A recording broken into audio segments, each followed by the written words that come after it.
ఆంధ్ర తెలంగాణలో తక్కువ ఫీజులతో high quality results ఇస్తున్న ఏకైక సంస్థ Tirumal IAS institute. Betting apps promotions పై నమోదైన కేసులో విచారణ అయితే సాగుతోంది. తమ సంపాదన కోసం బెట్టింగ్ ప్రమోషన్స్ చేసి ఎందరో ఆత్మహత్యలకు కారణమైన వారిపై కేసులు నమోదు చేసి సుదీర్ఘంగా విచారిస్తున్నారు.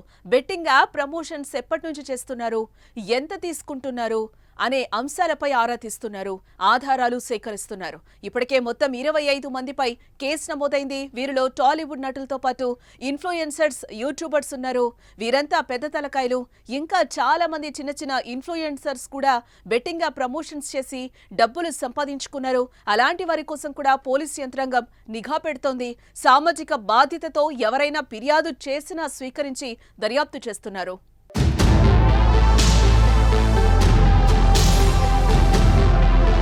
కేసు విచారణలో భాగంగా TV anchor Vishnupriya, social media influencer Rithu చౌదరిలను పంజాగుట్ట పోలీసులు గురువారం విచారించారు. విష్ణుప్రియను 11 గంటల పాటు విచారించగా రీతూ చౌదరి విచారణ 5:30 గంటలకు పైగా విచారించి ప్రశ్నల వర్షం కురిపించారు పోలీసులు. తొలుత ఇద్దరిని వేరువేరుగా, అనంతరం కలిపి ప్రశ్నించారు.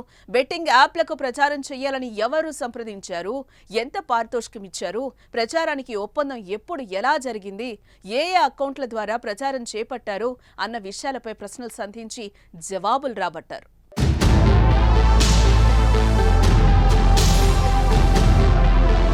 పోలీస్ విచారణలో విష్ణుప్రియ తన తప్పునొప్పుకున్నారు. బెట్టింగ్ ప్రమోషన్ చేసినట్టు ఆమె అంగీకరించినా ఎన్ని యాప్లకు ప్రచారం చేశారన్న దానిపై ఆమె క్లారిటీ ఇవ్వలేదు. తాను 3 బెట్టింగ్ యాప్లకు ప్రచారం చేసినట్లుగా విచారణలో విష్ణుప్రియ ఒప్పుకుందట. కానీ మీరు 15 యాప్లకి ప్రచారం చేసినట్లు సమాచారం ఉంది అంటూ పోలీసులు అడగడంతో నాకు గుర్తులేదని, కేవలం 3 గుర్తున్నాయని సమాధానం ఇచ్చినట్లుగా తెలుస్తోంది.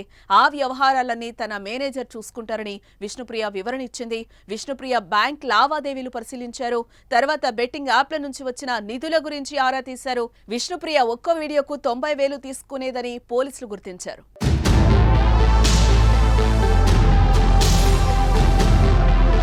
విష్ణుప్రియ విచారణ సమయంలోనే రీతూ చౌదరి సైతం విచారణకు హాజరైంది.